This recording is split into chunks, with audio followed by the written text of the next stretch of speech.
20年前飲歌賺10萬，韋爾山爆蔣志光唱到厭。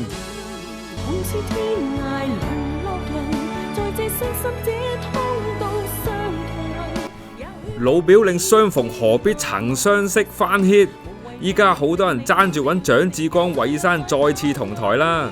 不過韋爾山就話蔣志光個期好密，要到下年先有機會喎。1萬有2個咯，咁連續幾年都係咁樣咯。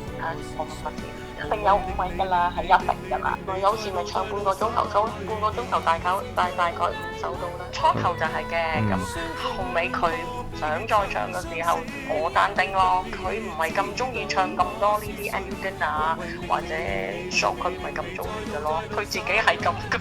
我唔知啊，因為佢一路都中意拍戲㗎嘛。咁而家出翻嚟，我都想問佢啊，你快啲出嚟啦！其實好多人都好想你出嚟咯。我知道佢係好多劇集要拍，我諗出年會可能會有。仲要蔣志光肯唱先得啊！事關韋爾山爆20年前首歌超 hit 賺好多，點知蔣志光登咗幾次台之後就話唔想再玩喎，有錢都唔揾，邊有啲咁嘅人㗎？